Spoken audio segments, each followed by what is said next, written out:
Russia is ready for a halt in fighting, says Vladimir Putin, but there are nuances. Those nuances that he laid out ahead of talks with U.S. envoy Steve Witkoff at the Kremlin on Thursday are so key to his thinking they could scupper any hope of a 30-day ceasefire. They are demands that he has had throughout Russia's full-scale invasion, and before. And for Ukraine and its Western partners, many of them are going to prove unacceptable or impossible to fulfill. We agree with the proposals to cease hostilities, he started positively, only to add, this cessation must be such that it would lead to long-term peace and eliminate the root causes of this crisis. Nobody would disagree with the need for long-term peace, but Putin's idea of the root causes of the war revolve around Ukraine's desire to exist as a sovereign state beyond Russia's orbit. Ukraine wants to be part of NATO and the European Union, so much so, it is enshrined in the constitution. President Trump has already cast doubt on NATO membership, but Putin has repeatedly dismissed the idea of Ukraine as a state at all. And that underpins many of the nuances he sketched out. He wants to stop Ukraine from reinforcing its army and replenishing its weapons supply, so there would be no more deliveries from the West. He wants to know who would ensure that was verified. From the start of this war, Putin has demanded the demilitarization of Ukraine, which is anathema to Kiev and its allies. In essence, Putin is looking for security guarantees in reverse. Would Russia agree to halt rearming or mobilizing its forces? That seems implausible, and there was no hint of any concession on his part, as he addressed reporters in the Kremlin. Putin has just come back in bullish mood from a visit seemingly close to the front line in Kursk, a Russian border region that has been partially occupied since last August by Ukraine. Russia has the upper hand in Kursk. Putin clearly feels he is negotiating from a position of strength and doesn't want to lose it.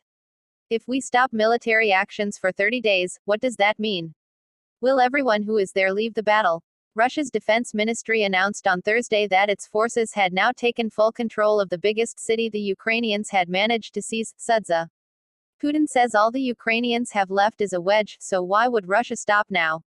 If a physical blockade occurs in the coming days, no one will be able to leave at all. There will be only two options, to surrender or die.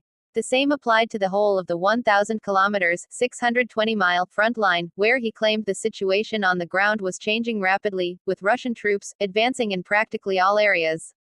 That is not the case, as most of the front is at a stalemate, even if Russia has had some recent success in the east. Putin believes a 30-day ceasefire would deprive Russia of its advantage and enable the Ukrainians to regroup and rearm. What are our guarantees that nothing like that will be allowed to happen? He asked rhetorically. As yet, no mechanism has been offered to ensure that the terms of any ceasefire would hold. Although 15 Western countries have tentatively offered peacekeeping troops, they would only come in the event of a final peace deal, not a ceasefire. Not that Russia would allow that arrangement anyway. Given all these nuances, Putin appeared to be skeptical of how a ceasefire could benefit Russia, especially when his troops were on the front foot. His entire outlook was based on how the situation on the ground develops. Putin's spokesman said the Russian leader met Trump's envoy Steve Witkoff later on Thursday evening and provided him with additional information. Ultimately, the most important conversation for Putin will be with the U.S. president, but Dmitry Peskov spoke of grounds for optimism. Once Witkoff has given Trump all of the information, then we will agree on timings, the Kremlin spokesman explained. Putin's aim on Thursday was to set out his stall, with a message that the road to a ceasefire was littered with conditions that would be almost impossible to meet.